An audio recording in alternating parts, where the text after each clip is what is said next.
Hey everyone! Today I want to share something that's deeply personal but important.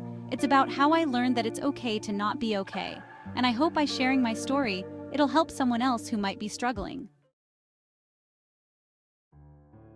For the longest time, I thought I had to be okay all the time. You know how it is.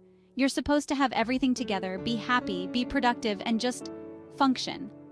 But life isn't that simple. I kept telling myself I'm fine when I wasn't. I pushed through stressful days, emotional moments, and times when I felt completely drained. Social media didn't help either.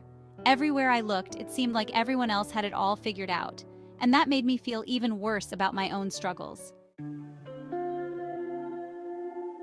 But then one day, everything just hit me.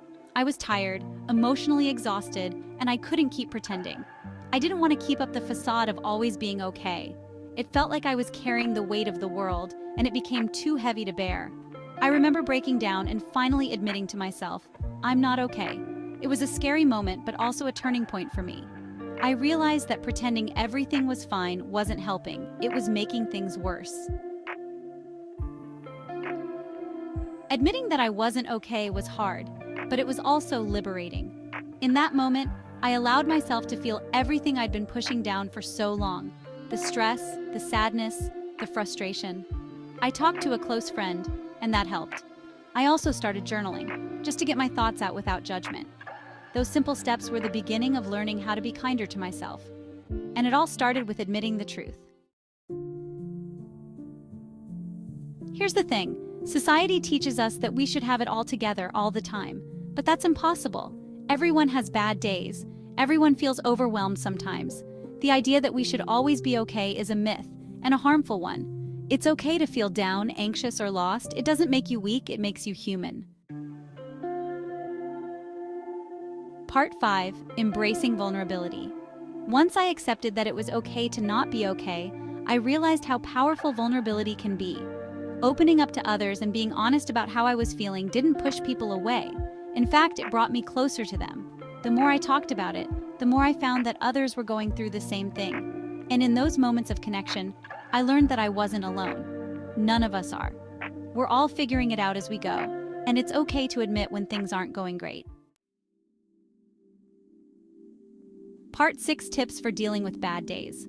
So what do you do on those bad days? Here are a few things that have helped me. 1. Take a break. Give yourself permission to pause.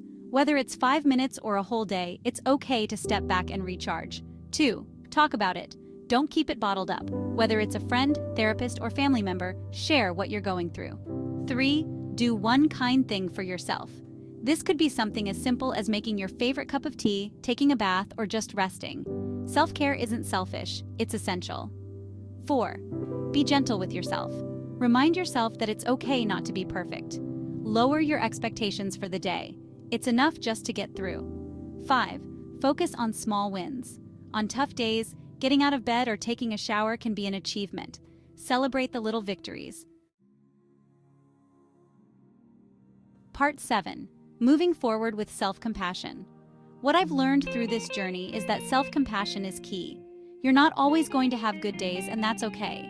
What matters is how you treat yourself on those tough days. Be kind to yourself. Remember that it's okay to feel how you feel, and that those emotions won't last forever.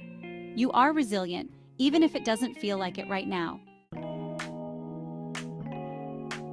Part 8. Final thoughts. So if you're watching this and you're struggling, I want you to know. It's okay to not be okay. You don't have to have it all together, and you're not alone. Be patient with yourself, reach out for support, and remember, it's a journey.